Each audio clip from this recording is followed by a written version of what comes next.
आमक मोक्ष मेळका जाले रे, आमक मुक्ती मेळका जाले रे, एकल्यान रेकमेंडेशन करका ते व्यक्तीन रेकमेंडेशन केल्यार न्ही देव वैके ना म्हणना, देव वैके नाव नो म्हणून सांग ना, तान रेकमेंडेशन करका तो प्रसन्न जाल्यारी देव वैके प्रसन्न करता आणि तो व्यक्ती खंय आस की म्हळ्यार तुमगे लेद्रा बसला मुख्य प्राण.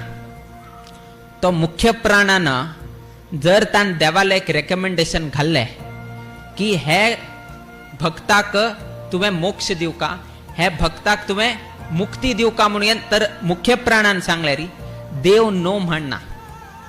जर दुसरं कोणे तरी सांगलं म्हळ्यार तेगेले फायल एप्लिकेशन सकल उरता वैरी आयना. कित्याक की म्हळ्यार खंयचे व्यक्तीन रेकमेंड करका त्या व्यक्तीन रेकमेंड करना जाल्यार देव वैकेच तथास्तु म्हणना. मुख्य प्राण त्यातकून आमगेले एक प्रातः संकल्प गद्य म्हणून आसा, तान तू कसन सांगले की म्हळ्यार दीनम दूनम अनाथम एनम उद्धर म्हणून त्या व्यक्तीन सांगका. मुख्य प्राणान सांगका हो दीन जावन आसा, हो अनाथ जावन गेन आसा, हो भक्त जावन गेन आसा, हागेल उद्धार कर म्हणून मुख्य प्राणान सांगले री त्यांना देव तथास्तु म्हणता.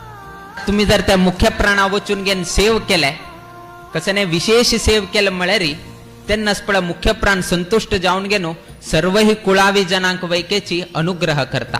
तसल मुख्य प्राण हांग बशील आसा आणि ह्या मुख्य प्राणा सोनाकाच कोणाक सोडले रडना म्हळ्यार कोणाक सोडले म्हळ्यार तशी न्ही, बाकी देवाक वैके उपासन करा किंतु हक्क मात्र सोडचेक जायना.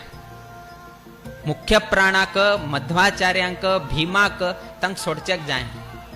तांक सोडलं म्हळ्यारच पळय आमी टोटली फेल म्हणत जीवनांत आमी वैर येवचेकच साध्य ना.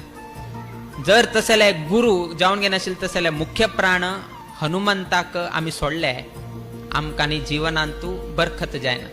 त्यातून मुख्य प्राणा घट्टी धरका, ताक जर घट्टी धरले तो आमकां पार करून घेतले. वासुदेवं सदा